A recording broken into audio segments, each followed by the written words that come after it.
Lakini tulielekeza kwamba sasa ndugu zetu hawa waanze kulipa mapato kwa mujibu wa sheria, ili deni la nyuma muendelee kukaa kuliwekea utaratibu bilioni 9.6, lakini waanze kulipa kwa mujibu wa sheria ambayo ndio inayotuongoza badala ya kulipa kwa mujibu wa MOU.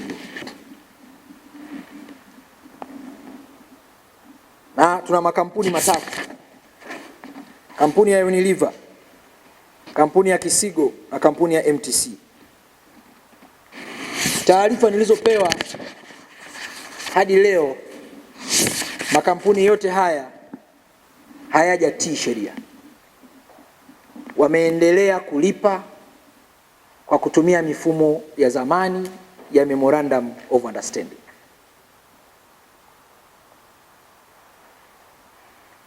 Kwa hiyo tumepoteza mapato mengi tangu tarehe 12 mwezi wa 3 mpaka leo, ni takribani zaidi ya miezi miwili. Sasa Mheshimiwa Mwenyekiti na Mheshimiwa Mkuu wa Wilaya, niliona jambo hili halijanipendeza.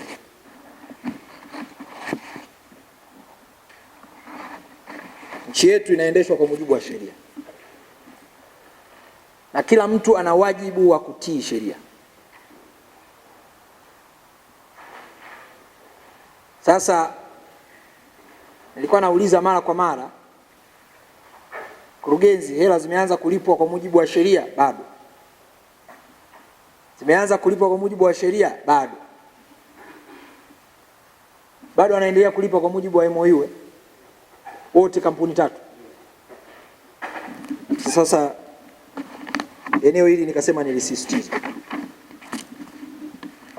sielewi ni kwa nini hayo makampuni yote yanawakilishi hapa. Kampuni Unilever, MTC, Kisigo, mpo. Sasa mimi niwaambie rafiki zangu jambo moja. Mimi huwa si compromise kwenye issue ya mapato. When it comes to revenue and tax, I don't compromise. I don't compromise. Na kama mkitaka kujua rangi yangu halisi, mcheze na mapato ya serikali.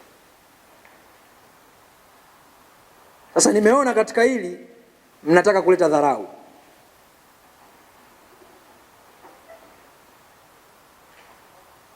Kurugenzi, ninawapa wiki 2. Wakurugenzi wote hawa, leo Jumaa ngapi kwanza? Leo Alhamis. Wote nawataka Jumanne ijayo, utakuwa tarehe ngapi? Tarehe 2. Tarehe 2 Jumanne ijayo nawataka wakurugenzi wote wa hizi kampuni ofisini kwangu saa 4 kamili asubuhi. Kurugenzi njoo, Mheshimiwa Mwenyekiti baraza si litakuwa bado, njoo, Mheshimiwa DC njoo. Ninawataka waje na maelezo kwa nini wameshindwa kutii sheria na kulipa ushuru kwa halmashauri. Tarehe 2 saa 4 kamili asubuhi. Kwa sababu hatuwezi kuwa tunafanya mchezo wa kubembelezana kwenye isu ya mapato. Wanatumia barabara zetu zilizojengwa na serikali. Wafanyakazi wao wanakaa huku wanahudumiwa na serikali. Wanapata maji, miundombinu yote ya serikali. Umeme serikali imepeleka. Tumewaeleza sheria inaeleza nini kuhusiana na swala la mapato. Lakini mpaka leo hawajalipa kwa mujibu wa sheria. Kwa hiyo ninawataka wakurugenzi wote, tena sio wawakilishi, Unilever, kampuni ya Kisigo, kampuni ya MTC, Jumanne Mungu akijalia saa 4 kamili asubuhi ofisini kwangu. Waje na maelezo, Mheshimiwa Mkuu wa Wilaya, ya kwa nini wameshindwa kutekeleza sheria. RPC Bwire, tuwepo kwenye kikao kile. Waambie na mtu atakukuru awepo. Kwa ndugu zanguni, hili ndio jambo nitaka kulisisitiza. Sasa naona wenzetu wanafanya mchezo, wanafanya mzaha. Hatuwezi kuendesha nchi kwa kufanya mzaha.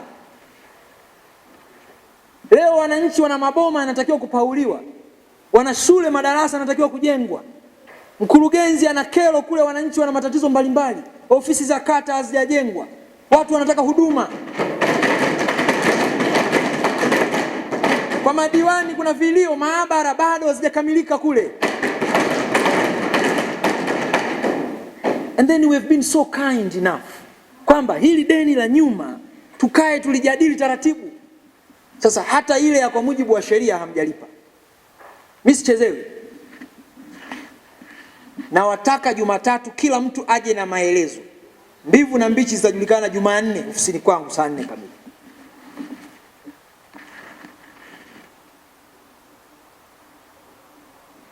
Nyinyi kama mnataka kucheza na mchezo huu, na nimeona hapa kuna barua nyingi zimefanyika, mawasiliano mengi.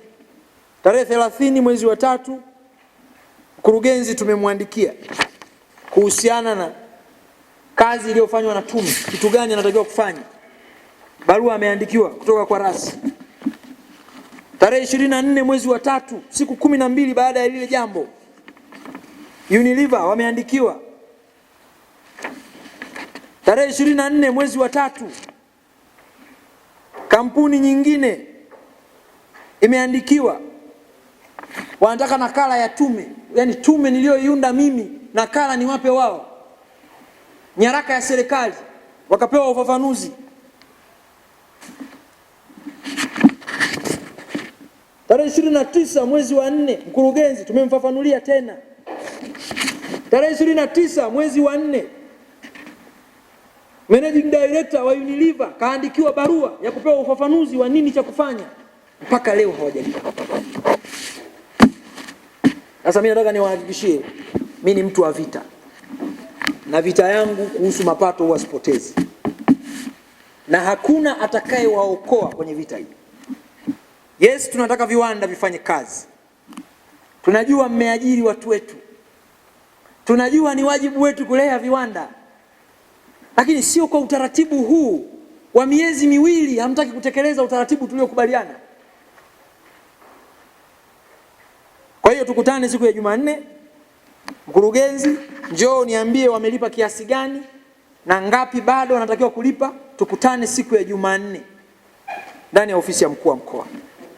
Tutaelewa pale kwamba nini kinachokwenda kutokea. Ndugu zangu, niwasisitize, swala la mapato serikali ya awamu ya 5 haina mzaha. Hatuna compromise. Malori yao yanapita kwenye barabara zetu. Sisi ndio tunawajibika kutengeneza barabara hizo. Na mimi niwahakikishie, huwezi kumaliza wiki hujalipa kodi katika nchi zilizoendelea. You cannot tamper with tax, be it in Europe, America, whatever. Huwezi kutempa na taksi kwao huko. Huwezi. Yuko mwanamuziki mmoja aliwahi kwenda kufanya tamasha kule Marekani. Alipotua tu hapa Bongo, ubalozi wakampelekea bili ya kodi. Kwa hiyo ndugu zanguni, lazima mtuelewe, serikali inaendeshwa kwa kodi. Na tume hii, Mheshimiwa Mwenyekiti, wewe unajua, imekaa vikao vingi na imechukua muda mrefu sana. Na pande zote zimeshirikishwa. Sasa nasikia wanasema kauli kwamba sisi hatusikilizi kauli ya mkuu wa mkoa, tunasubiri kuelekezwa na bodi ya chai. I will tell you my brothers, there is only one regional commissioner in Iringa. Bodi ya chai hana mamlaka juu ya ardhi niliyokabidhiwa kuiongoza. Mimi ndio final say kwenye mkoa huu. Mimi ndio mkuu wa serikali hapa kwenye mkoa huu. Namwakilisha Dr. John Pombe Magufuli. Na nina mavyombo yote haya yananisaidia kazi.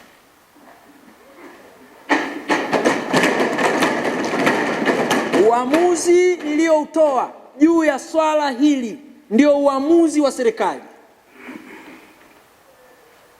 Hayupo wa bodi ya chai, hayupo sijui wa nani atakayepindua uamuzi huu. Msipoteze muda. Na mimi nisingependa kuingia kwenye ugomvi na makampuni ya chai. Na nilizungumza na waziri Bashe, naibu waziri. Akasema, mkuu wa mkoa, hebu tuanzie mahala fulani, hii ya nyuma tukae tuitengeneze vizuri. Tumezingatia maoni yao. Tukasema hili la nyuma tutalichambua vizuri, tuweke utaratibu lilipwe vipi. Lakini sheria lazima ianze kutekelezwa. Leo tangu mwezi wa 3 tarehe 12 mpaka leo hawajalipa. Tafsiri yake ni kwamba wameamua kukiuka sheria. Na mimi kama msimamizi namba 1 wa sheria ndani ya mkoa huu siwezi kukubali. Kwa hiyo mje ofisini kwangu saa 4 kamili siku ya Jumanne mkiwa na maelezo mafupi kwa nini mmeshindwa kutekeleza sheria. Mheshimiwa mkuu wa wilaya, hawa watu hakikisha wanafika ofisini kwangu katika namna yote ili waweze kutusaidia. Tumekuwa waungwana, tumezungumza, tumewapa rai, tumewapa muda. Sababu ni msimamo wa rais wetu kwamba anayetakiwa kulipa kodi lazima alipe kodi. Anayetakiwa kulipa ushuru lazima alipe ushuru. Ndio maana yule mzungu alihangaika sana, nikamwambia unapoteza muda. Lipa. Anaenda na danganya kule, anatafuta na watu wa kufanya lobbying kule, anaenda anatafuta wabunge anawapotosha. Lakini amelipa. Kwa hiyo ndugu zanguni, niwaombe, natamani nisikie taarifa za halmashauri hii kufika 100% au 100 na zaidi, mvuke malengo katika kipindi hichi kabla ya kufika mwisho wa mwaka wa fedha.